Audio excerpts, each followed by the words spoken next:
Lep pozdrav iz Trbovelj, mesta akrobatov, kjer mladi podjetniki iščejo svojo pot oziroma mesto v podjetniškem svetu, tako kot ga so pred 25 leti začeli Modrijani, ki so našli svoje mesto v glasbenem svetu. In danes se bomo o tej glasbi pogovarjali malce drugače. Tudi glasba je to posel, se da od njega dobro živeti. Je muziciranje, gospodarska dejavnost. Vse to so stvari, ki nam jih bo razlagal frontman skupine Modrijani, Blaž Švab. Lepo pozdravljen. Lep pozdrav sem. 25 let nazaj ste začeli, ne? A se še spomniš, kater nastop je bil prvi plačan in koliko ste dobili? $20,000. 20,000 dolarjev. Ja. Če prejedeva v evre. Sploh ne tako malo, ne? Ja. Pravzaprav, za prvi honorar, jaz ne bom tega nikoli pozabil. Če bi zdaj to prevedla v evre, po moje to že kar bi lahko rekla enih 400 evrov mogoče, ne? Po tisti vrednosti. Jaz sem si takrat lahko kupil za ta denar, vsak je dobil $5,000, lahko sem si kupil super jakno ali pa ene kavbojke. In prvi plačan nastop je organizirala moja teta. Moja teta je imela gostilno. In mi smo v tej gostilni pomagali. Stari smo bili 12-13 let. In potem je prišel nekdo si naročiti zabavo za svoje praznovanje 40. 50. obletnice ali pa celo poroko in je moja teta, ki je bila malo podjetna, je rekla, jaz imam mene mlade fante, stari so sicer 12-13 let, ampak oni vam bojo celo noč, poslušaj, celo noč, pa stari 13 let, še sreča, da je bila teta, pa da bi moj ati zraven, oni vam bojo celo noč igrali, pa dejte menim $20,000, to pomeni vsak dobi $5,000, pa super so, pa rabijo to priložnost. In kar naenkrat smo mi igrali vse vikende.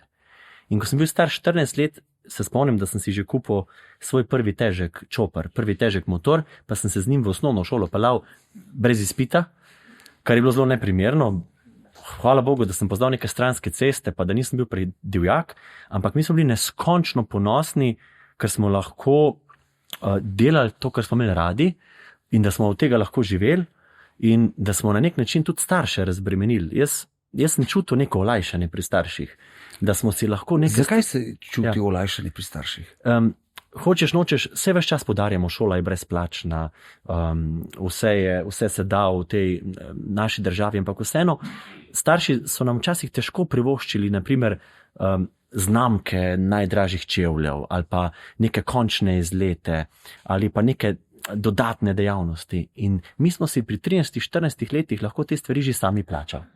In mi smo bili ponosni na to, da smo lahko nekako kot otroci, kot mladi ljudje prispevali v družinski proračun. In potem, jaz se spomnim, da recimo sem potem že nehal hoditi na vse izlete šolske, ker sem raje šel igrati. Nehal sem hoditi recimo nisem šel na maturanski izlet, nisem šel na absolventa, itak ne, ker to so bili vikendi, ob vikendih se pa dela. In potem ti to pride v kri, predvsem pa, ko zdaj gledam za nazaj, seveda je ta cena potem čez čas rasla, ampak nikoli ni bila nedosegljiva običajnim smrtnikom. Mi smo veliko igrali, veliko smo bili od doma in bili smo pridni in s tem smo predvsem delovne navade razvijali. Ampak kar jaz zelo rad poudarjam, mi smo razvijali predvsem veselje do dela, ne samo, da moraš delati. Tako mučno, ne, z neko težo pa z nekim gnevom. Mi smo razvijali veselje do dela. To pomeni, da je fajn delati. Ker se veš, kaj so nam starši govorili vedno. Uce, da ne boš rabo delati. Jaz tega stavka ne bom pozabil. Uce, Blaž, uce, šolo mora biti, uce, da ne boš rabo delati. Mislim, ta stavek je tako napačen. Uce, da boš lahko delal. Uce, da boš imel priložnost sploh delati. Delo je nekaj fajnga.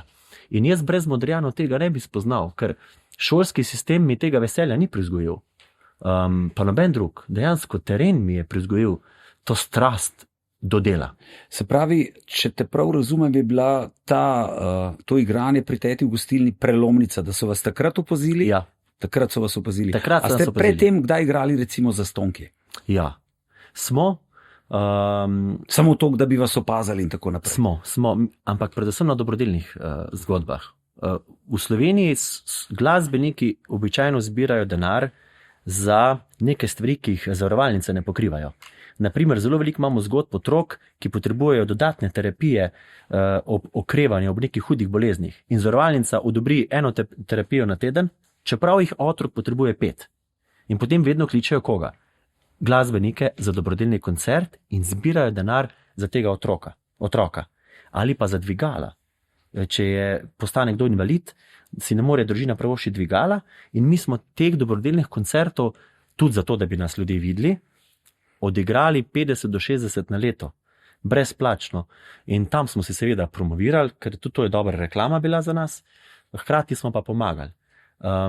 Je pa to tak težka tema, ne? Ker v Sloveniji, ko se za eno družino zbira denar, vsi pridejo pomagati. To ni, Slovenci nimamo s tem težav.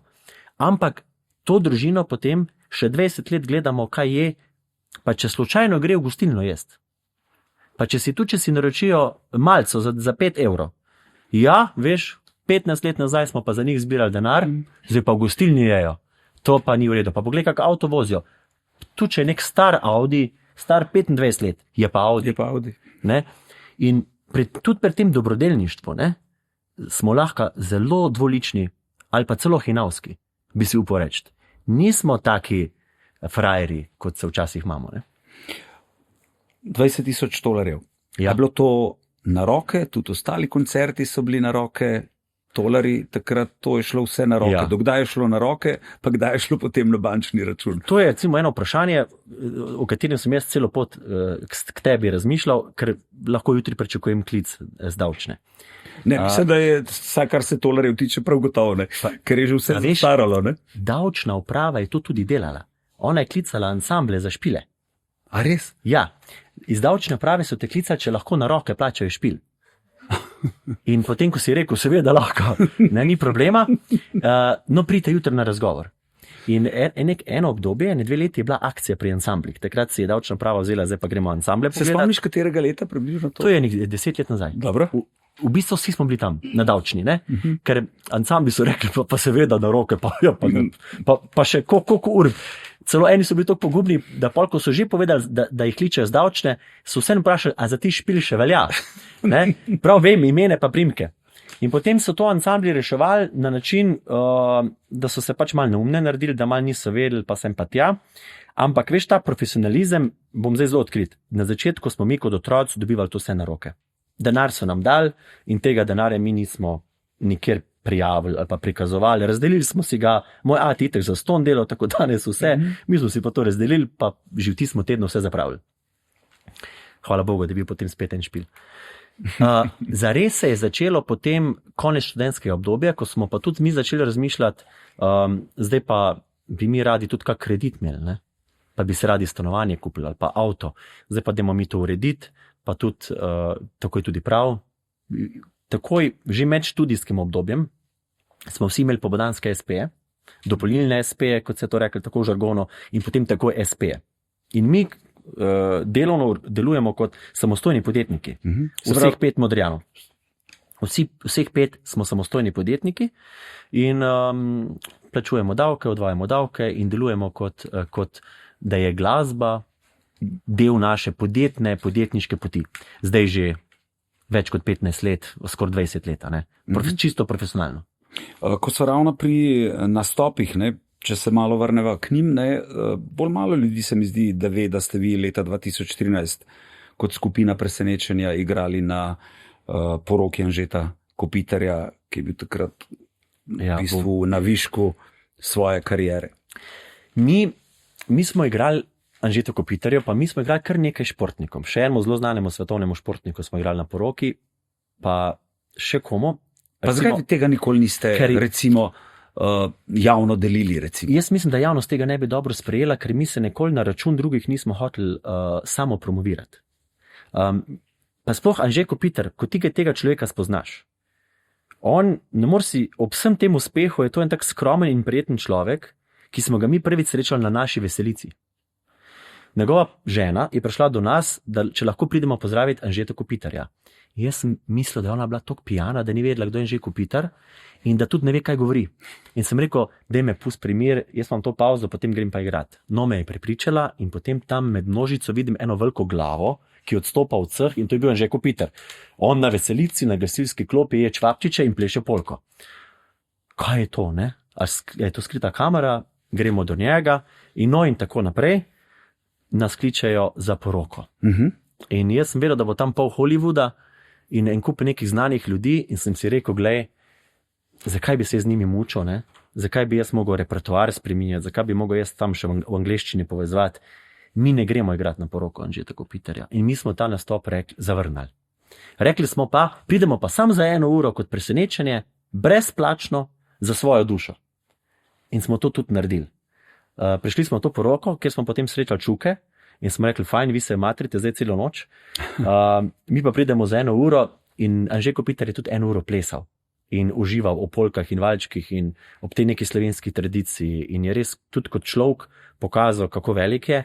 In predvsem vsi športniki, vsem športnikom smo mi igrali brezplačno. Tudi na vseh sprejemih smo igrali brezplačno. Olimpijonikom smo igrali brezplačno. Ob vseh teh zlatih in drugih kolajnah smo igrali brezplačno, zato ker nam je bilo neetično kasirati denar zaradi čustev ljudi. Ker so v velikih prelomnih trenutkih so bili športniki v Sloveniji edina stvar, ki ljudi pokonc zdržala. Ob gasilcih seveda.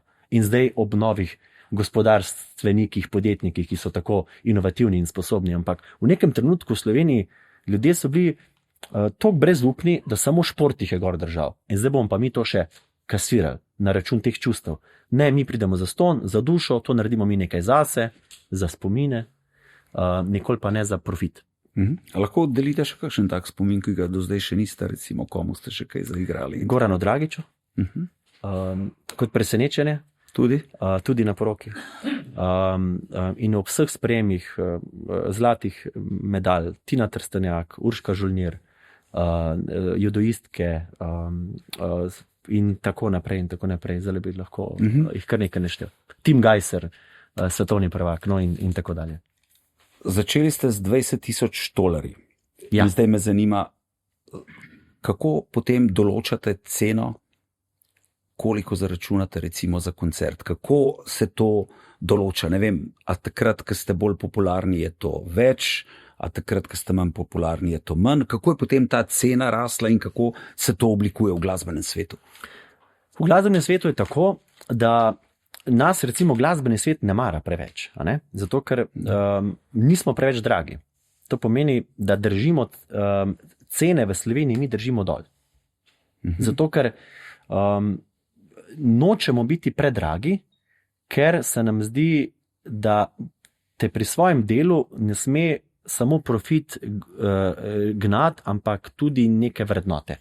In mi moramo biti iskreni, v večini igramo gasilkam in gasilcem, ki so prostovoljske organizacije in mi na račun prostovoljnega dela ne moramo delati velikih dobičkov. Vseeno mi, ko igramo neko veselico, nas gasilci pošteno in dobro plačajo. Ampak niso pa cene tako pretirane, da bi bili mi nedosegljivi manjšemu gasilskemu društvu, torej vsi kraji se nas lahko privoščijo. In seveda glasbeniki nas ves čas kličejo, skoraj na tedenski ravni. Modrijani, ne delate prav, zbijate ceno, dajte dvignete, vi si več zaslužite, ker imamo mi pol težave. Ne?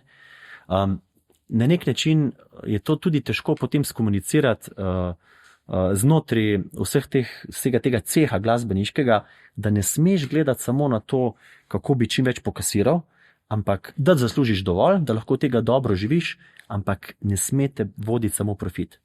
Če pa gremo čisto konkretno k številkam, koliko so recimo te številke, recimo zelo veliko ansamblov, ti, ko so čisto na začetku poti, igrajo tako, da vsak zasluži po 100 € za celo noč. Tega je največ. Ker potem pridejo DJ-ji, ki zaslužijo en sam, ki samo glasbo vrti med 500 pa 1000 €. Ne?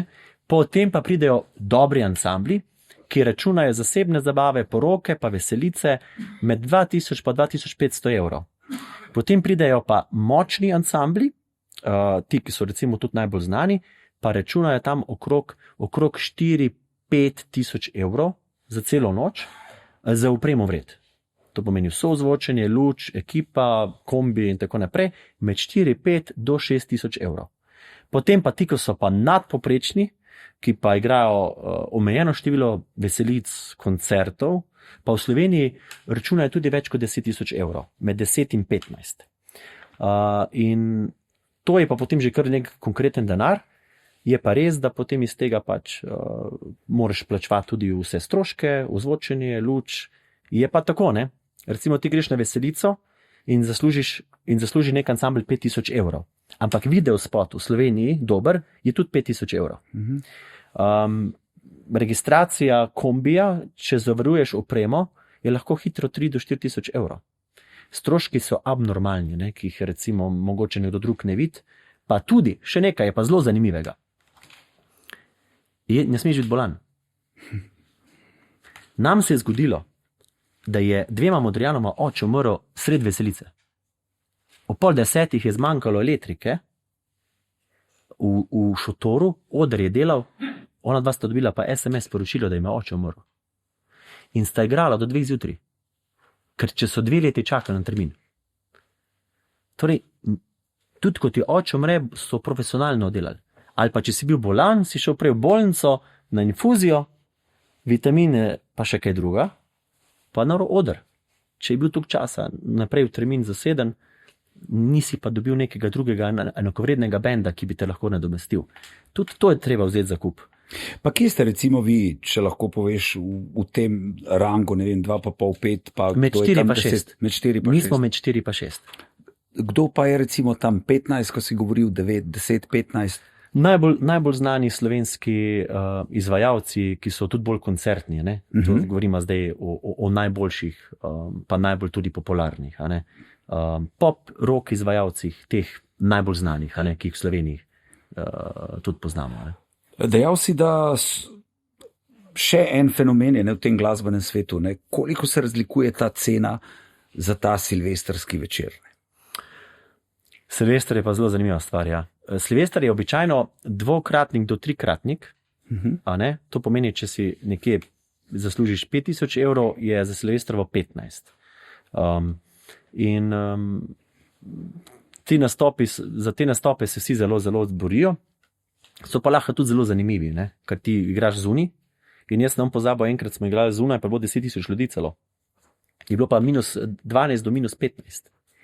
In potem, če ne smeš pauze delati, ker če ti prsti zmrznejo in jih ne boš več spravil nazaj v gibanje. In takrat vem, da smo igrali 4 ure 20 minut brez, da bi počakali.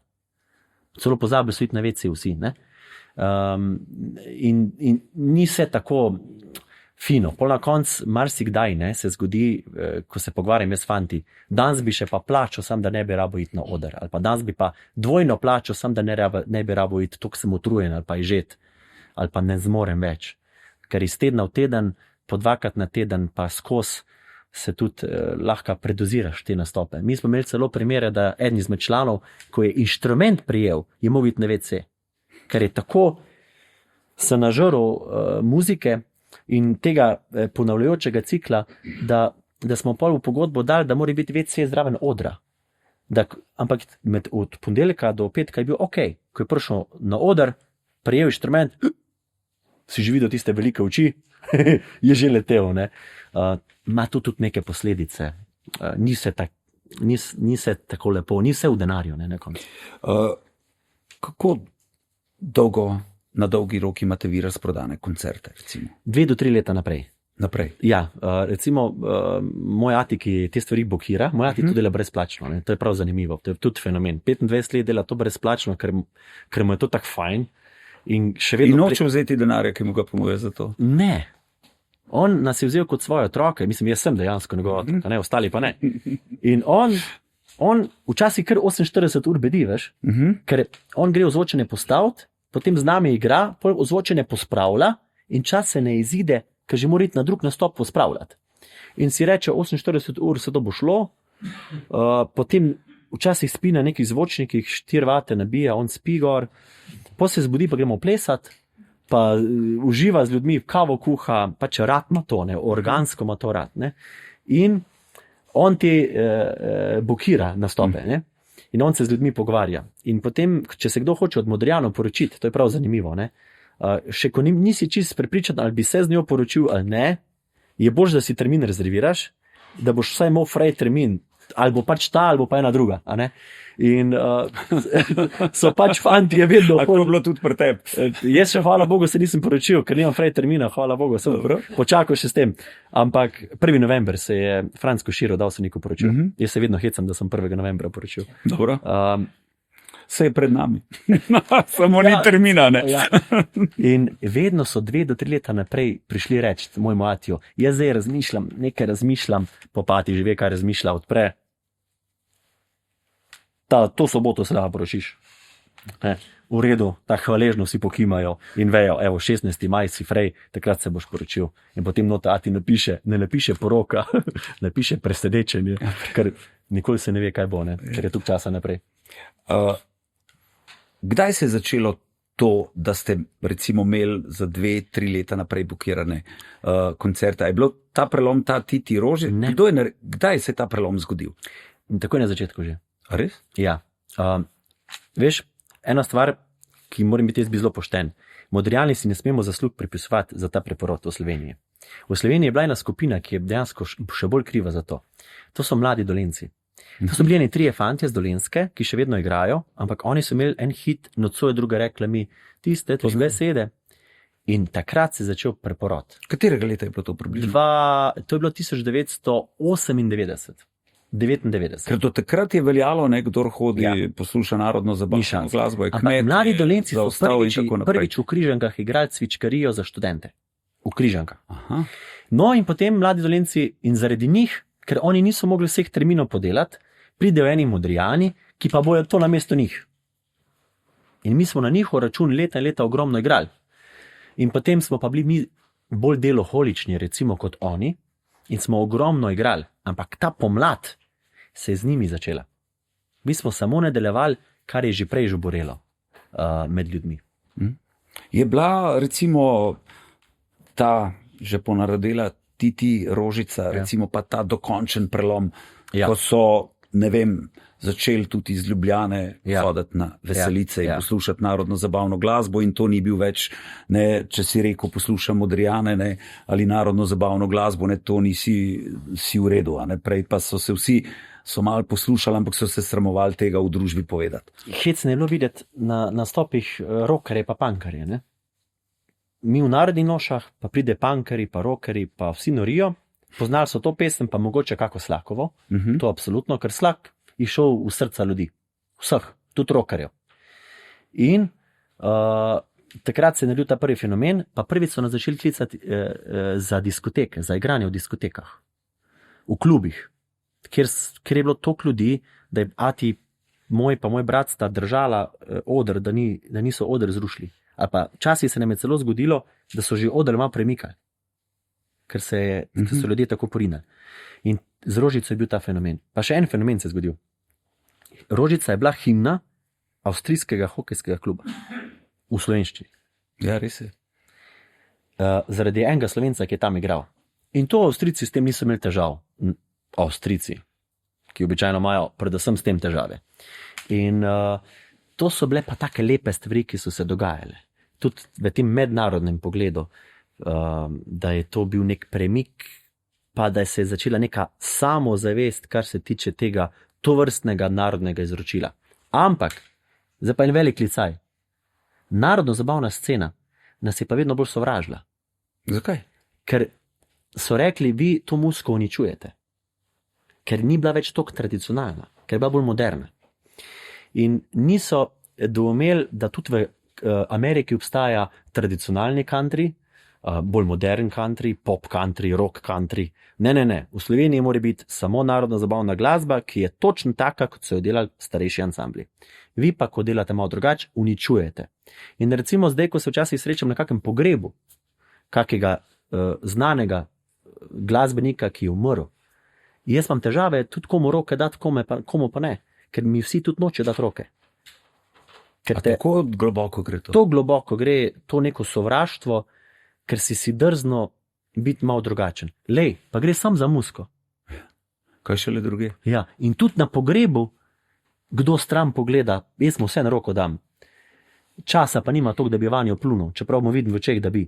Ampak mu pač roko stisnem, pa si mislim svoje, glej, enkrat bomo tudi midva umrla, Bože si zdaj le dava roko, nisva nič hudega drugemu storila, ampak to je neverjetno, kakšna globoka čustva tudi muzika vzbuja v ljudeh, kaj šele uspeh, prepoznavnost in podobne teme, o katerih tudi ti tukaj govoriš z svojimi sogovorniki v podcastu. Se pravi, oče organizira? Ja. A je on pa tudi menedžer, ali si ti menedžer? Imate menedžere? Ne, oče v resnici. Ni menedžer. Kako se dogovarjate to? Sploh se ne. Se ne. A veš, ker se že dogovarjamo. Določeno ceno imate, oče ve, koliko je cena za... Tako, ker če bi se mi dogovarjali, se najbrž ne bi nič dogovorili. Zakaj ne? Ker preveč različnih karakterjev. Kot vse posod. Ne? Veš, ker nek dogovor, kaj bi kdo hotel, tako demokratično. Ne? Ker en bi rad igral 7 ur, en bi igral 6 ur, en bi 4 ure, en bi čvapčiče vedno jedel, en bi jedel pa v baro, en bi rad to, en bi rad... To se ne izide. In včasih je bolj čist po kmečku to urejati. In fantje imajo koledar, do katerega nimajo dostopa. In moj ati jim not napiše, recimo, Ptuj, 20:00, 6 ur, Veselica, ne vem, kakšna posebno še, in mi sam tja pridemo in nič ne vemo, zakaj se gre. Pol ure prej smo tam in gremo na oder in igramo, tudi inštrumentov si svojih ne prenesemo. To vse moj ati naredi. Ja, tudi pospravimo jih ne. Ker jih pustimo. In pridemo na oder, odigramo, kar se da dobro in gremo domov. In to je najboljše. Da preveč ne vplivamo na nekaj, na kar se ne spoznamo. Mi znamo igrati, preveč, nimamo pa mi občutka s terenom takega močnega. Moj ati je bil pa trgovski potnik. In ima občutek za to ljudskost. Jaz prav se spomnim, kot otrok sem hodil z njim po trgovinah, tudi Trbovlje, pa Hrastnik, pa ti konci, ne? In njega so imeli ljudje radi. On, ko je prišel v kmetijsko zadrugo, so ga imeli ljudje radi. Ne? In ima ta stik, oseben stik z ljudmi. In se mi zdi, da je v veliki meri je tudi on kriv, da imamo mi to ljudskost v sebi, pa to dostopnost. Ampak recimo, če se vrnemo nazaj, ne, ko si govoril o tej ljudskosti, dostopnosti, ne, pred 13-14, kaj vas je že gnalo takrat? Kaj je bilo to? Ja, danes bi nas prijavili v socialni službi najbrž, ne? Bi bila po mojem hiter center za socialno delo, bi se tle omešal. Tako je bilo. Moram biti čisto odkrit. Jaz doma sem imel kar zelo lepe razmere družinske. Ne morem to za vse fante trditi. In je bil na nek način to tudi mogoče tudi celo mal bega v neko okolje, ki bi lahko bilo zelo napačno, ker gostilna pač ni najboljše okolje za vzgojo otrok. Ampak mi kot Modrijani smo imeli hitro jasna pravila, da se dela pa pije voda. In fantje so se tam naučili delovnih navad, predvsem pa takega pozitivnega doživljanja ob delu, ni bilo neke zagrenjenosti. In so na nek način, jim je bila to kot neka nadomestna družina, ker mogoče doma ni bilo vse v najboljšem redu. Torej neka nadomestna, kot en fuzbal klub. Celica, tako recimo. Ampak lahko bi pa to šlo še slabš, ker starejši jim je bilo pa zelo zabavno videti mlade pijane ljudi. Nikoli človeka v gostilni ne opija drug mlad človek. Prvič zato, ker niti nima gnarja, da bi mu kupil to. Ampak vedno starejši. In starejši so hodili, nekaj boste pa spili. In mi smo približno 10 let smo se trudili, da smo te stare junce po gostilnah naučili, da nam ne smejo vina nositi na mizo. Ker me je parkrat prejelo, da bi jim ga v glavo vrgel. Ne? Ampak nisi jih mogel naučiti, da nas pustijo pri miru, mi bomo pili vodo. Ampak vi boste pili delo voda, ne? Ampak za glasbenike velja, ne, malo alkohola, ne. Tak, ženske, vse živo in tako naprej. Vi pa delo in voda. Da smo preživeli.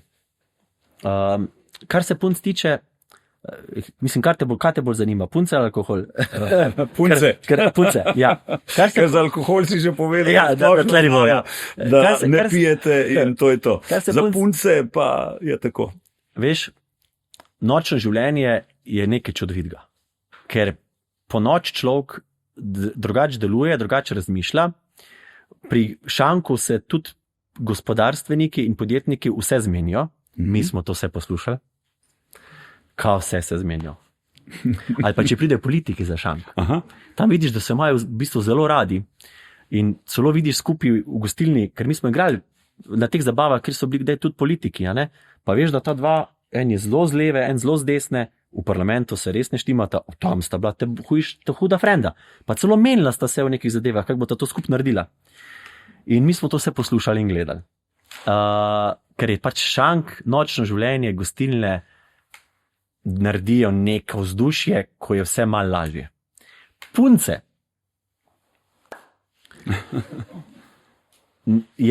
so pa zelo zabavne, zelo izvirne, zelo dinamične in zelo zagnane. In seveda je hudo to, ker so bili tudi primeri, ko se je kdaj zgodil, da bi kjera te že na odro slekla. Ne? Pol pa nismo mogli igrati, nismo bili pridni. Pa so šli kar do mojega atija. Moj ati se jih je otepal, ker je že hotel kjera ga tam za pas zagrabiti. Pač zelo moraš biti načelen, da preživiš, ker običajno v zadnji teh punc je še vedno kak ljubosumen dečko, ki pa ni nujno kak avto ti bo zunaj pri krišču pustil. In jaz vedno, ko sem šel z nastopa, sem najprej šel pogledati, če imam vse gume cele, da bom sploh domov prišel. Tako da, seveda je lepo videti punce. Pa sploh po Sloveniji se je v enem obdobju, pa zdaj celo dogajalo, da so punce zelo zažur. Fantje pa malo nespretni. Ne znajo toliko plesati, malo jim je naroden, ali pa celo nekako se rajš pogovarjajo o tem, Bog mi naj oprosti, kaj bom zdaj rekel, v tistih, kjer vaje so dobre v fitnessu, kjer prehransko dopolnilo res dela dobre mišice, tam pa je 10 punc gleda in plešajo druga z drugo in potem jih to en odpelje domov vseh 5. To razmerje je zelo porušeno, ne? In seveda glasbeniki to vidijo in to pa pridejo na svoj račun. Ne? Ampak mi smo imeli to srečo, zdaj pa to zelo poslovno obrnil, da smo imeli drug dan nov nastop. In smo mogli iti hitro domov. Seveda tudi mi smo iz mesa in krvi in bi težko trdil, da v nekem obdobju nismo tudi bili malo divji pa nori, ampak vseeno smo si zdaj ustvarjali družine in zelo radi imamo tudi, če punce pridejo na naše nastope, tudi da otroke pripeljejo, da to vse vidijo, ampak se zdaj tudi naše punce včasih držijo za glavo, ko to vidijo. Ne? Je pa to, veš, to je nočno življenje, mladi se imajo radi. Pa se prav tako. Ja, ne. Sam, da preživijo tisto noč, dokaj normalno. Je pa res, da ko se pelješ domov, moraš vedno gledati tudi na cesto, ker včasih zelo radi sedijo na pločnikih, noge imajo pa na cesti. Ne? In moraš res prvih 10 minut moraš res gledati, kako odfuraš tisti slalom, ko priješ domov, pa si pač včasih tudi upaš, da bo ljudje vsi živi in zdravi prišli domov. Niso pa več toliko piti kot včasih. A ne? Ne. Zaradi dveh stvari ne. Ker je pijača predraga, ker nimajo to gnarja. Drugič, ker je policija z represijo naredila dobro delo. Treba je pohvaliti slovensko policijo in tudi policiste. Dobre delajo. Prisotni so. Vedno so tam nekje, ljudje za to vedo in se ne hecajo več. In tisti, ki pije, ne vozi. In zdaj vozijo trezni. In to se vidi. In tudi manj se pije. Deljeno s 3 se je poraba. V primerjavi se je zmanjšala. Tako. In če se še kdo ni zahvalil slovenski policiji, bi se je zdaj jaz. Ker opravljajo dobro delo. Manj bi pohvalil preventivne dejavnosti po šolah. Ker ko promovirajo, ne pit, to je slabo, možgani si tega ne zapolnajo. Možgani si kontra zapolnajo, ker teh nikalnic nimajo v glavi. A ja, to je fajn, to je zanimivo. A ne? Preventiva ne deluje tako dobro, kot represija je svoje naredila. In tukaj treba biti iskren in jih pohvaliti. Če so se zdaj pogovarjala o teh nas koncertih in tako naprej, ne, je v bistvu še en projekt, ki je zaznamoval v resnici vašo skupino, je postavil tudi na nek drug zemljevid, ne, tako kot način vaše glasbe, to je ta Noč Modrijanov. Ne. A drži, da ste vi 2014 v 1 minuti razprodali 10.000 kart, s tem, da je bila omejitev, da lahko posamezna oseba kupi samo 10 kart? Ja, to je res, ja. In ko si izvedel za ta podatek? Sem zgubil dosti prijateljev. Ker sem mislil, da si rekel, super je bilo. Ne, ni pravzaprav, no, vse smo bili veseli, sam ni bilo tako fajn. Ja, nevočljivo sta, kaj? Pa tudi eni niso prišli do kart od naših najbližjih, razumem, okay. In so pač ponoreli, prav kakšni klici so bili. Joj, veš, meja med ljubeznijo in sovraštvom, to je kar tule. Najprej te ljubijo, potem te sovražijo. To sem pri športniki, ki se poslavljajo, opazil. Vsi slavijo smučarske zmage, potem ko se pa nekdo odloči, da bi pa nehal, pa če na koncu glih ne kima, tako kot vsi hočejo, je zvišen, ga ne maramo več, ga kar odkljukajo. Podobno je tle, pri Noči Modrijanov. Noč Modrijanov je bila v osnovi res en tak za nas neko slavljenje Boga, nek tak duhovni proces. In to se je čutilo. Ljudje so to čutili. Ni bila profitna reklama, je bila abnormalna. To se ne da meriti v denarju. Ker to je res drago. Ampak v osnovi je bila pa neprofitna. Ena ljubezen nas je vodila. Pa veš, kaj je bilo? Mi smo... Pa odkje ta ideja, recimo? Ideja je bila, da so podobne stvari ansambli prej že počeli.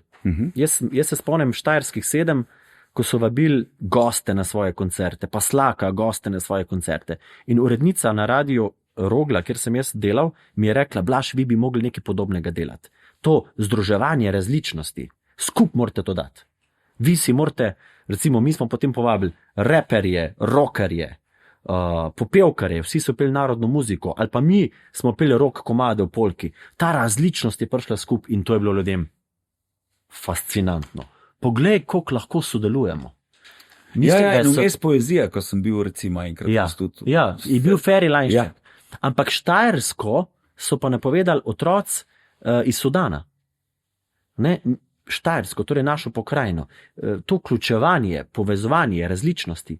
Mi smo hoteli, ker veš, narodno muziko so zelo povezovali, da je zelo ne domoljubna, ampak že nacionalistična. In kar nas so kar prisvali, vi imate te vrednote take. Vi ste nacionalisti. Vi ste nacionalisti, to morate se tega držati. Ne, mi smo široki, mi smo za vključevanje, mi smo za slovenske vrednote, domoljubje, tralala, ampak mi imamo radi različnost. Ne, mi imamo radi povezovanje, se živimo v Evropi, živimo v tem delu sveta, nam je to v redu, na nek prav lep način. In mi smo s temi nočmi Modrijanov smo tudi hoteli nekaj sporočati, kar je ni samo hoj, ladri, hopa, cupa, alkohol in punce. In ker veš, ko ti rečeš, da igraš v ansamblu, včasih kje, ne, tudi na kakšni fakulteti, te pol vprašajo, drugo vprašanje je, če znaš brat. A to pocenjujoče? Ja. Ne? A ja, faks imaš končan. A ti si na faks hodil. Marija, kaj pa, ne? To jim je Kje, da bi bil še celo na kakem raziskovalnem inštitutu ali pa če bi pisal strokovne članke. Narodno-zabavna muzika ima nekaj magistrskih nalog. Sicer je pa to področje, ki se ga vsi utepajo, tudi raziskovalno, in je vedno veljalo kot nujno zlo. Kjerkoli. Ali v medijih, ali na nekih zabavah, se mi zdi, da največ so tle naredili tudi gospodarstveniki. Ker kar naenkrat smo mi začeli igrati močnim podjetjem. V zadnjih 7-8 letih. Da smo igrali uspešnim podjetnikom na zabavah in mi smo bili na to abnormalno ponosni. Torej, ker so oni hoteli pokazati nek odnos do te kulture in potem tega ni tudi več javnost mogla ignorirati. Ker naenkrat so se tam neki ljudje znašli, ki mi je bilo sicer to malo nenavadno, ampak so to sprejeli kot novo realnost. In v Sloveniji je najprej gospodarstvo sprejelo to kot nekaj našega, prej kot neka obča akademska sfera, fakultete in tako naprej. Ko se je ta rožica zgodila, jaz sem bral članke doma. In? Vsi sociologi so pisali o tem, ne kak je to fenomen, kak je to super. Pisali so o tem, kaj je Slovenci narobe. Da jim je to fajn. Ne, ker v Slovenci imajo frustracijo, pa so neuki, pa ko si to bral, pa še profesor je te sem poznal, eni so me celo učili. Vidiš, kako nas vodijo predsodki, ne? In dirigirajo potem tudi javno mnenje. Tle je zelo malo pameti bilo. Ampak zanimivo, na mene, recimo, ko sem prišel na to noč Modrijano se mi je zdelo zelo in me je fasciniralo, ne? Začne se s himno, slovensko himno. Ja, to še tudi nikoli ni bilo. Ne? Ja. Ja, Zakaj začenjate slovensko himno? ker je to tudi prav, na njih način je bila pa to tudi provokacija. Odkrito, derek v glavo izkaz nekega pripadnosti in domoljubja. Pa slovenska himna govori o medsosedskih odnosih. Ne? Da je blizu mi je tisti človek, ki ima podobne vrednote, ne, sosed. In tudi slovensko himno je treba prav razumeti. Prešeren je bil pred časom. In tudi v šolah himno učijo tako, da se otroci dudlajo na pamet. Ne pa, kaj je doživljal Prešeren in kaj je hotel sporočiti, ko je to razlagal. Ne?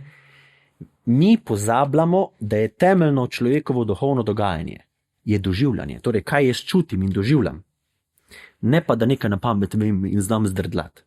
In himna nam je bila odlična iztočnica, da ljudje se zamislijo nad sabo in zakaj smo sploh tukaj.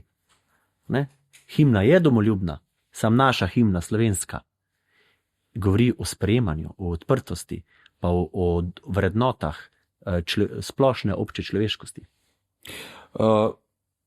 Zdaj se pripravlja nova noč Modrijanov. Ja. Koliko časa vmes ni bilo? 2018 je bila zadnja, potem 2 leti ni bilo, pa je bil COVID, pa vse to, zdaj že 7-8 let. Zdaj pripravljaš naslednjo. Ja. Kdaj bo, kako bo, kakšne so ideje? Septembra 2026 v Stožicah. V Stožicah? 10 dni smo rezervirali dvorano. 10 dni? Ja, da bomo lahko zgradili sceno. 4-5 dni bomo gradili in že konstruiramo. Vrednota bo čebela, kot nek simbol odnosa do narave, odnosa do skupnosti, do Slovenije, do sodelovanja, do delavnosti, do marljivosti. Pa čebela tudi med sabo se sporazumevajo tako, da plešajo in nakazujejo smer, ki je paša dobra. In nam je bila ena taka dobra prispodoba kot simbolika. A ne? In gradili bomo eno s čebelami povezano sceno, ki bo zelo velika, tako v višino bo merila 25 metrov, širino več kot 50. In zdaj moramo pač statično to zračunati, da se ne bo komu to na glavo podrl, pa da ne bo gorel. Ker to pa ne bi bilo fajn. Torej, predvsem varnost. Vsi živi noč, vsi živi ven. Se pa po svoje zelo veselim, to pa zato, ker spoznavam čudovite ljudi, ne? Ker za vse rešitve pač najdeš za mal nesramen. Že na Štajerskem vse sposobne ljudi, ne? Kaj šele v celi Sloveniji. Ja. Nam lahko je ta že kaj vsebine, ker razmišljaš vsebine, kakšno bo sporočilo, dobro odnos do narave, ampak iz vsake lukne bo nekdo prišel. Kot eno tako satavje. Ja, iz vsake satnice, iz vsakega satja bo nekdo prišel, ali bo to simfonični orkester, ali bo to zbori, ali bo to 300 harmonkarjev, približno 600-700 ljudi bo tam se prepletal, kar pomeni, da bo moja mama mogla skuhati 700 kav na dan, pa kar nekaj malce bo. Ampak jaz, to je prav, uživam, ko vidim vse te ljudi tam na kupu, pa predvsem tukaj različnih idej in to me najbolj bogati. No. Boste spet 2 noči? Ja, 2. Vedno 2, ker obe snemamo. Če recimo ena ne uspe, da nekaj ni v redu posneto, ali pa če bog ne da kabel ni prav spet, zato vedno delamo dvojno snemanje za vsak slučaj. So to večji stroški, ampak mi to prevzamemo. Bomo ta posnetek lahko kje videli? Tako, predvajal se bo na Pop TV-u. Prvič. Aha. Ja, ker doslej je bil TV Slovenije. Ja. Tako, ja. Predvajal se bo na Pop TV-u prvič, na kar smo ponosni, da harmonika odpira vrata tudi drugam. In se bomo maksimalno potrudili, pa tudi hvaležni smo tudi za vso podporo Pop TV-ju, za vso medijsko podporo pri tem. Mi pa zdaj moramo to upravičiti, a ne? Odgovornost, ne? Ja, pa tudi to bomo skušali razprodati in potem, da pridejo ljudje, ki bodo te stopnice kupili, pa da ne bojo zadovoljni, to res ni preveč dobro, ja. Kakšen je zdaj sploh pri nas status glasbe? Je to zdaj dejavnost, podjetniška dejavnost? Kje smo zdaj? Mi smo Mi smo na eni točki preloma, kjer se morajo glasbeniki začeti bolj odgovorno obnašati in v smeri, da je to gospodarska dejavnost. Ker se trenutno dogaja v Sloveniji to, da se dogaja veliko enih praks, ki so dejansko gospodarski kriminal. In sicer glasbeniki, veš, prej si lepo omenil, so hedonisti in se ne brigajo za svoje delo. Oni igrajo, grejo igrati na koncert, zaslužijo denar in za njih se to konča. Potem pa recimo oni grejo v studio, posnamejo eno pesem in nastane nek posnetek. In potem se pojavi en problem. Kdo je lastnik tega posnetka? Ker zdaj smo pa v nekem obdobju, kjer se te stvari predvajajo na digitalnih predvajalnikih po celem svetu. Recimo na Spotifyju ali na znanem YouTubeu, kjer se pa vsak klik obračuna in nastaja profit. In recimo pri Modrijanih, ki jim da primer, je en klik 0,001 do 0,003 evra. To pomeni enih 1000 rabiš za 1 evro ali pa 3 evre. Ampak Modrijanih imamo več milijonov. In kdo je zdaj lastnik tega posnetka? Kdo dobi ta denar? In v Sloveniji nihče se s tem ne ukvarja. Mislim, to so veliki zaslužki tudi. Ja, ampak nihče se ne ukvarja. Ne, Ministrstvo za gospodarstvo o tem bolj mal ve, ostale pristojne inštitucije tudi bolj mal, oziroma ni se še jim treba s tem ukvarjati, glasbeniki, ki bi pa mogli biti odgovorni za to, pa pojma nimajo. Razen enih 4-5, ki se pa na to spoznajo, ki so pa najbrž tudi glasbeniki. In oni lahko kjerkoli, tudi v svetu, nekim mednarodnim korporacijam, rečejo, da so oni lastniki in dobivajo nadomestila in denar. Brez pogodbe, brez dokazovanja, brez česarkoli. To pomeni, jaz lahko rečem, jaz sem lastnik pesmi, nocoj drugo rekla mi od Mladih Dolencev. Ker zmislim si. Prijavim to doma, agenciji doma ali pa agenciji na Madžarskem in rečem, jaz sem lastnik. A ste res lastnik? Jaz sem lastnik. Ja, to pa res lepo. In potem kasiram denar leta in leta. In v Sloveniji imamo na 10.000 posnetkov, za katere se točno ne ve, kdo je lastnik. A tudi za vaše? Za naše se ni vedel leta in leta. In mi smo šele v zadnjem obdobju, v zadnjem letu to uredili. In smo ugotovili, kdo in na kak način s tem upravlja. In eno leto smo dela posvetili, da smo mi lastništvo uredili. In zdaj lahko recimo na mesec dobimo mi nek denar in iz tega kupujemo opremo. Ampak v Sloveniji ima to urejeno 3 do 5 bendov. Vse ostalo je čista anarhija in noben o tem nič ne ve, razen tisti, ki to nevednost ali pa to neaktivnost bendov izkoriščajo. Ja? Avtorska pravica, ki jo v Sloveniji kolektivno ureja SAZAS, je nadpoprečno dobro urejena. Pa je recimo o SAZASu največ slabega smo slišali, ampak nadomestila od SAZASa v Sloveniji gredo več tisoč ljudem, avtorjem in so zadovoljni. Vsaj 100 jih lahko od tega tudi živi, ker je več kot minimalna plača, na primer. Vse ostale stvari, kjer se pa dogajajo kraje, pa kjer se pa ne ve točno, kdo je lastnik, kako se s tem upravlja, so pa tihe, se pa o tem sploh ne govori. In zdaj dejansko trenutna praksa poteka tako, da se med sabo kličemo in si pomagamo. Dajmo se začeti gospodarno obnašati, dajmo narediti sekcijo na Gospodarski zbornici Slovenije, dajmo si pomagati, pa dajmo to urediti, pa bodimo samozavestni, tako kot so Švedi. Naj bo to naš izvozni artikel. Dajmo biti samozavestni, da če bo enkrat Evrovizija v Sloveniji, da lahko mi organiziramo. Dajmo se mi z lastnimi produkti obnašati ne kot svinja z mehom, ampak kot da smo na to ponosni. Tako da je trenutno na terenu zelo, zelo dejavno in aktivno. Je, se pravi, glasbena dejavnost že definirana kot gospodarska dejavnost panoga pri GZS-ju ali ne? Je. Kako je prišlo do tega? Pobuda terena. Veš, glasbeniki se zelo slabo med sabo pogovarjajo, so zelo nepovezani, vse delujejo prijatelji, ampak so nepovezani. In tukaj je prišla pobuda z terena, dajmo se organizirati kot gospodarska sekcija, narejen je bil prvi korak, torej da je ustanovljena sekcija pri Gospodarski zbornici Slovenije, zdaj pa treba začeti delati. Zdaj pa kdor bo delal, bo žel, bodo porodni krči in težave, ampak zastavljeno je pa dobro. In veš, v praksi, tako čisto kmečko, če ne bomo mi želi, torej v slovenski izvajalci, bo nekdo drug. Ker želo se bo. Samo ta denar bo šel drugam. In Modrijani zdaj žanjamo. Ta denar, ker smo to uredili. Ampak davke tudi plačamo. In davki tle ostanejo.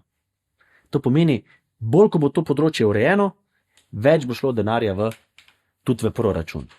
In tukaj mora tudi država nam priti nasproti. To bi si tudi želeli, da bi rekli, kje vam pomagamo, s čim vam pomagamo. Ker hudo je, veš, ker običajno teren prehiteva institucije. In dovoljenja za določene dejavnosti prihajajo tako z 10-letno zamudo. Vse veš, koliko časa mora nekdo čakati za neko gradbeno dovoljenje. V Muski je isto. Ja. Torej, da se lahko pobirajo neka nadomestila za neko dejavnost, se čaka 10 let za dovoljenje, 12 let. To je že vse mimo, to že vse gre. Mi se zdaj pogovarjamo recimo o kolektivnih organizacijah, ki pobirajo nadomestila. Digitalni svet nas je že prehitev po levi in po desni. In mi capljamo, vedno capljamo. In to ni v redu. Pa koliko je recimo tudi ta digitalni svet recimo spremenil pogled glasbenikov na to, kako se promovirati. Vi ste začeli še v gostilni, pa se je slišal ta glas, pa se je to pa je en povedal drugemu in tako naprej. Koliko potem je prišel ta YouTube, vse te stvari in tako naprej. Recimo, mimogrede, kater vas spot ima največ ogledov? Še vedno Rožica. Koliko? Več kot 10 milijonov. Več kot 10 milijonov. Ja. Recimo, koliko se to zdaj spreminja? A vi tudi gledate zdaj, se drugače lotevate tudi neke promocije projektov in tako naprej? Koliko se je to spremenilo? Se je to, da javni mediji ali pa mediji, splošni mediji pač izgubljajo na moči. Zato, ker ljudje so začeli govoriti, kaj hočejo in česa nočejo. In naprimer, v Sloveniji so bile zelo popularne te kvote slovenske glasbe.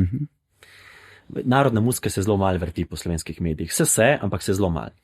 In naprimer, če se mi na nekem radiju predvajamo vsak dan, torej 30krat na mesec, je sicer fajn, ampak mi smo zdaj dobili podatek, da se na Spotifyju pa 1 milijonkrat na mesec. Pa še ljudje plačajo za to. Torej, ljudje, ko nekaj hočejo, bojo to dobili. In tudi plačali. In tudi plačali bojo za to. In zdaj mi, kaj bomo se bockali z mediji, pa mučili, pa se matrali, če je teren kar prehitev, pa kar preskočil jih je. In ima vsak svoj medij v svojem žepu. In si vrti, ko gre teč, kar mu paše. In potem so nam govorili, harmonika na Spotifyju, pa to je Amerika, to ni šans. In? Rekordi. Kako je to možno? Spet, mladi so to vzeli za svoje, ne vejo točno, kaj je ta radio, kaj je ta časopis, pa kdo še gleda televizijo. Ne. Na Spotifyju imam playlisto, pa imam noter Avsenike, pa Fehtare, pa Modrijane, pa Gade, pa Stilovce, itak na polno, pa še one, pol meše mi pa še Nina Pušlar, pa Siddharta, pa Dan D, to je super Dan D, pol pa takoj že Slaka, Čebelarja. Sploh ni več žanrov. Ampak samo nek feeling, ki ti paše in to se klika. Koliko odklika recimo gre tam na YouTube, si dajo nič, 2, nič, 1. Ja. Kako je pa to urejeno? Vsaka spletna aplikacija ima svojo tarifo. Torej, največ recimo da Spotify, najmanj da YouTube. Zato eni bendi sploh ne vlagajo več v spote na YouTube, ker najmanj dobijo od YouTuba. Je Spotify boljši plačnik. In recimo pri Modrijanih se na mesečni ravni nabere 2500 € samo od kliko. In pa mi ta denar vlagamo v nakup takih dobrih mikrofonov, opreme, mešalne mize, pa snemamo spote iz tega. Ampak mi 8-9 let sploh nismo vedeli, da to že laufa. To, ko se teren prehitev, ne? Ja, mi smo šele to zdaj uredili. Eni sploh ne vejo, da to že teče. Sam da ne gre na njihov transakcijski račun, ampak od enega drugega, ki je rekel, jaz sem lastnik. To je podobno, kot bi jaz se v tvoj avto usedel, ga odpeljal na tehnični pregled, pa na registracijo, to je moj avto. A res to je vaš avto? Moj avto. In bi oni rekli, to pa fino. In bi te zapisali, to je moj avto. Zdaj pa dokler me ti ne najdeš, sem jaz tem tvojim avtom vozil, pa še moj bo. Poko pa boš pa ti prišel, pogrem pa mina na sodišče. Pa to nekaj časa traje. In v našem primeru, ali pa tudi v primeru drugih, je boljš, da ne prije do tožb, ker predolgo traja, ampak dogovor, da čim prej prije do prenosa lastništva in da lahko sam upravljaš za svojim kapitalom. Se to noro zveni, ne? To res noro zveni. Ampak na terenu se dogaja točno to. Nekdo vzame in reče, da njegovo, čeprav ni. Pa še ena velika sprememba, preden greva na vprašanje publike, ne, se je zgodila, ne. Veselice niso več samo na vasi. Kje jih je zdaj največ, si mi govori? Največ, pa največje so v Ljubljani. In zdaj na zadnje smo igrali Ljubljane Šentvid. Ob 10 je zmanjkalo vse hrane, pa vse pijače. 6-7 tisoč ljudi je prišlo, 110 do 120 natakarjev v modrih majicah je streglo. Imeli so super šmorn, mimogrede, vse pohvale. In sami mladi in cele družine vseh blokov in ogromno mladih, srednješolcev in študentov in vsi so naredili, vsi so mahali z nekimi palicami, na katerih je pisal Joker Out. Aha. Ampak prej je bil koncert od Joker Outa. In pol so kar v Joker Outa šli še na Modrijane. Zdaj mi pa Joker Outi res nimamo podobne muzike, ampak publika pa ista. Ampak to je ravno to, kar si govoril na Spotifyju. Super. Neke playliste, ki sploh ne grejo. In pridejo uživati na tisoče in tisoče ljudi. In zdaj Ljubljanska gasilska društva imajo v Sloveniji največje veselice, profesionalno organizirane, mladi ljudje delajo, se zaljubljajo, se družijo in delajo zato, da zberejo 30, 40, 50, 60 tisoč evrov in z njimi zgradijo gasilni dom. Kupijo najboljši gasilski avto in potem, ko prije do nesreč ali pa do nekih mednarodnih srečanj, so vsi tako zelo ponosni, kako avte imajo v Sloveniji, pa kakšno opremo. Ampak to so gasilci sami kupili, z nekaj sofinanciranja seveda. Vse ostalo so pa garali, niso šli na morje, niso šli na dopust, doma so ostali. Celo tisti, ki so včasih v tem kraju živeli, so za veselico prišli domov kelnariti, da so to z lastnim delom ustvarili nek kapital za domači kraj, ko prije do naravnih in drugih nesreč. Zato jih mi ne smemo izkoriščati.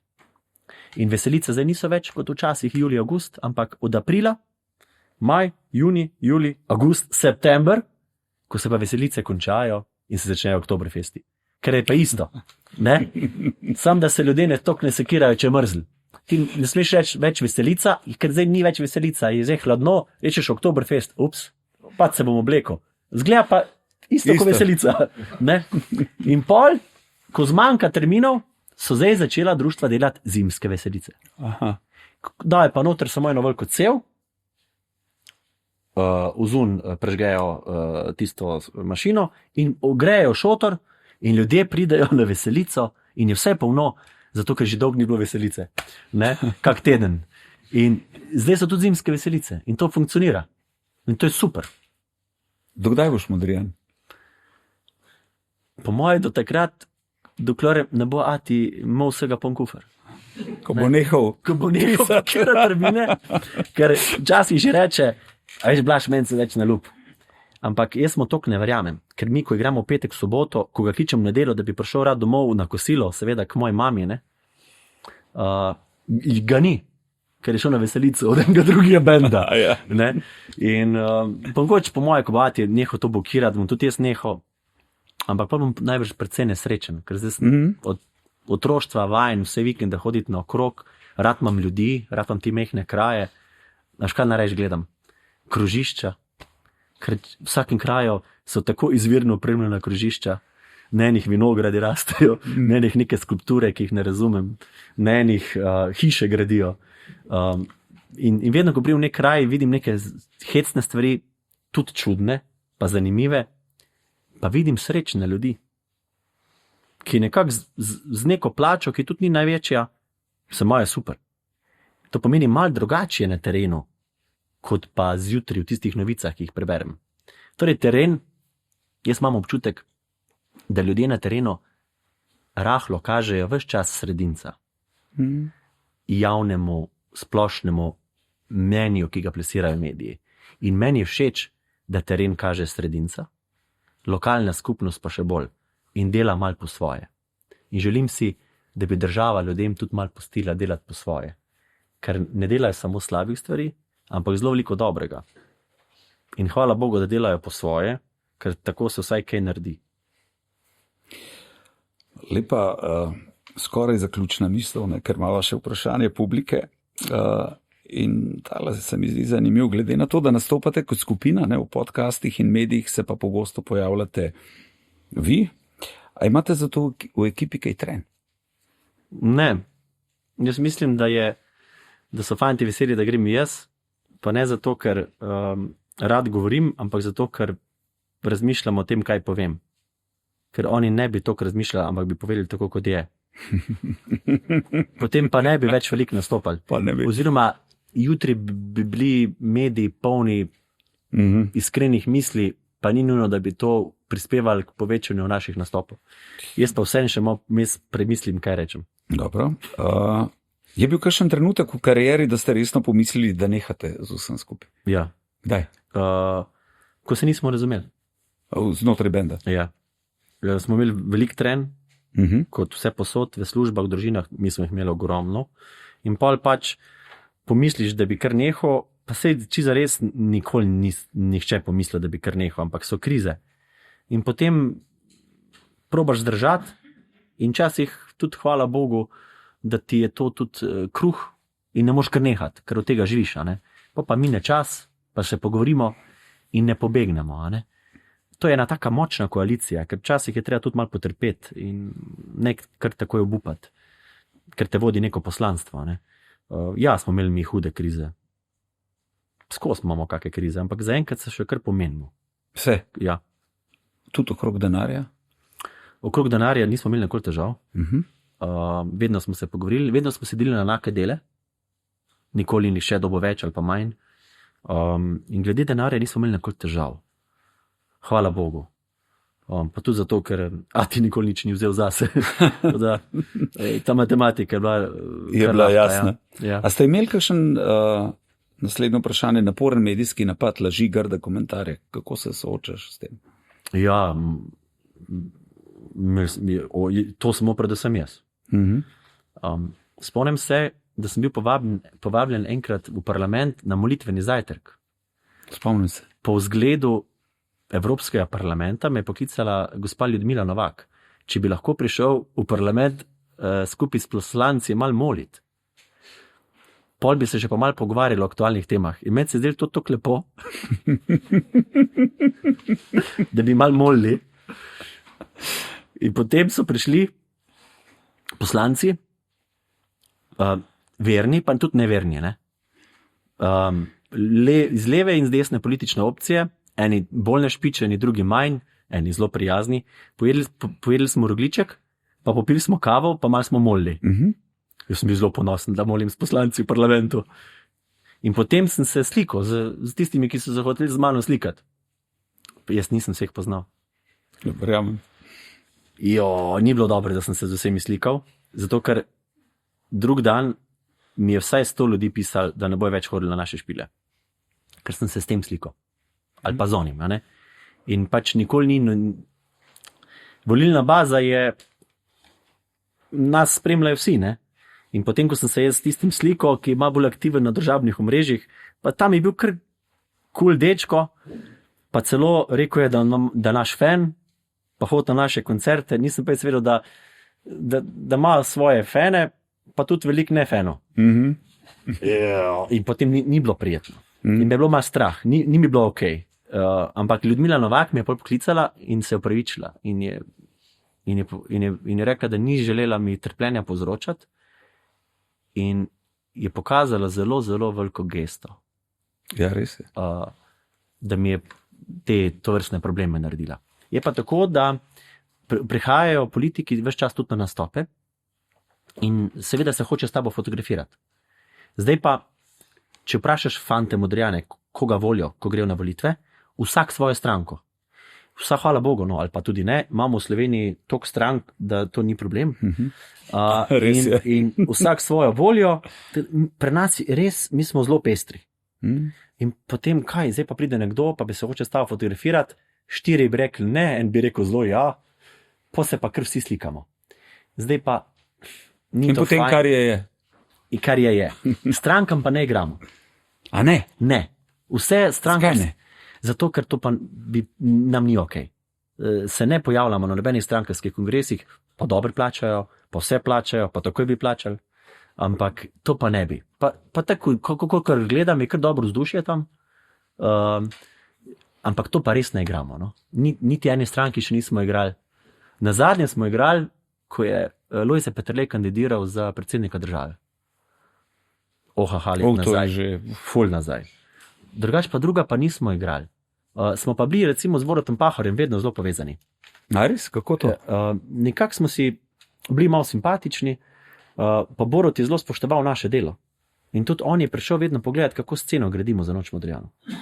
Jaz se prav spomnim enkrat, ko je bil še predsednik, sem ga poklical, sem rekel, Borut, to moraš videti. Kaj smo mi zgradili? Prid pogledati, ko smo zgradili vse hišice v Sloveniji. Moraš to videti, no. Tak bi mogla zgledati državna proslava. Ne? To mora biti neko tako veselje, mora biti. Ne? Prijem in je cela karavana prišla s temi črnimi Mercedesi pa kombiji. Ne? In jaz sem poklical svojo ekipo in je šel na oder gledati, kako se je to gradili in tako naprej. Pokazal je nek odnos do tega našega dela in je bilo to neko tako medsebojno spoštovanje. In smo tako hranili neko povezavo, da se slišimo vsake toliko časa. Za konec še zadnje vprašanje. A se počutite kot podjetnik? Vedno bolj. Vedno bolj. Zakaj? Ker vidim abnormalno perspektivo podjetništva v glasbenem svetu, ki bi lahko napajala tudi identiteto te države. Ker mi se hvalimo se radi v Avsenikih, ki so bili podjetni, pa ne toliko zaradi Slovencev, ampak zaradi tujcev, ki so se podjetno obnašali do te glasbe, ker se radi hvalimo tudi z drugimi mladimi, Joker Auti so zelo podjetni, zaradi lastne pameti, ne zaradi pameti založb ali pa drugih svetovalcev, ampak zaradi lastne pameti, ker so zelo inteligentni. Zdaj pa treba pomagati tudi ustvariti prostor, ko bi lahko glasba bila zelo močna gospodarska dejavnost, ki bi premikala lahko tudi BDP in podobno. Dober zaključek. Hvala, da si prišel. Ja, z veseljem. Mislim, da smo slišali veliko stvari, ki jih še nismo slišali, zato sem še posebej vesel, tako da se ti bom še enkrat zahvalil, da si prišel. Hvala. Sem užival, hvala tebi. Hvala. Mi bomo nadaljevali z mladimi akrobati, Luka Grobelšek, pianissimo, midva bo šla, pa da vidimo ta nov produkt in nov nastop in potem nadaljujemo. Hvala. Hvala.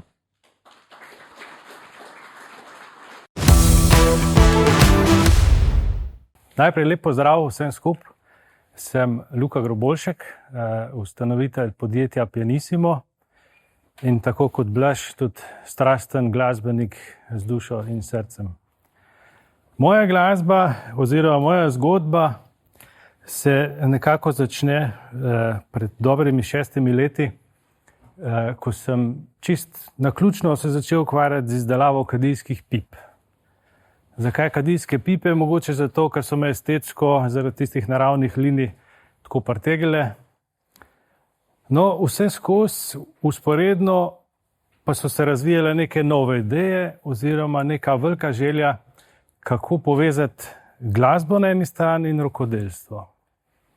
Tako sem se leta 2023 odločil za samostojno pot in ves svoj trud vložil v razvoj znamke Pianissimo, ki je luč sveta ugledala 20. avgusta lansko leto, ko je v moji delavnici skupaj ostankov 100-letnega klavirja nastala maskota, katero sem poimenoval Pianissimo. Zdaj, Pianissimo kot podjetje združuje lepoto glasbe s toplino in umetnostjo ročne obdelave lesa. Zato se trudim, da so vsi izdelki nek poklon rokodelstvu, umetnosti in trajnosti. Zdaj, zakaj pa trajnost? Globalno zavržemo več 100.000 ton glasbenih inštrumentov in glasbene opreme letno. Zdaj vsak inštrument ima svojo zgodbo. Včasih staro tudi več kot 100 let. To so leta polna tradicije, polna spominov, polna glasbe. In namesto, da bi se te inštrumenti na koncu zavili v tišino in mi vdahnemo novo življenje v vsako tipko, vsak košček lesa, vsako struno, tako njihova zgodba živi dalje v neki drugi obliki umetnosti. S to vizijo v naši delavnici nastajajo produkti, kot so butični viski, konjak in vinski bari, luksuzne vitrine, jedilne mize, solatni bari iz koncertnih klavirjev in med drugim obešalniki za obleke in eden prvih produktov regali za kitare. Zdaj, ravno v kitarske regale smo v letošnjem letu ogromno truda vložili. Srbos, Luka. Srbos. Lahko je stol malo odložen, sem bil z enega špila. Če snemamo oddajo. Kaj snimate? Snemamo oddajo. Ja, pa Nismo mogli prej povedati. ja, pa postav. Ja, bom pa malo pogledal, no, če sem že to. Pa pet poslušati. Dame in gospodje, Sergej Škoflanc. No, in ravno letošnje leto smo ogromno truda vložili v razvoj in dodelavo kitarskih regalov. Vsa stojala so ročno narejena v nekem art deco stilu z ročno preslikavo in kompletno prenovljeno ambientalno osvetlitvijo. No, v lanskem letu pa smo začeli tudi z izdelavo stojal za obleke, ki so malenkost drugačne kot vsa ostala.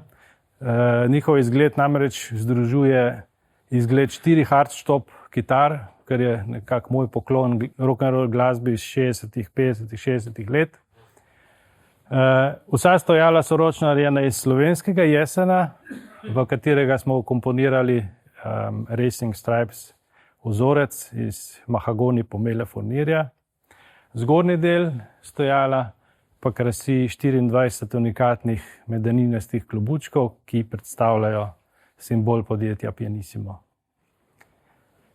Kot vidite, Pianissimo nekje na stičišču dediščine in rokodelstva proizvaja tematske izdelke iz masivnega lesa na eni strani, na drugi strani s tem, da obnavljamo stare inštrumente, tudi skrbimo za ohranjanje zgodovine in tradicije.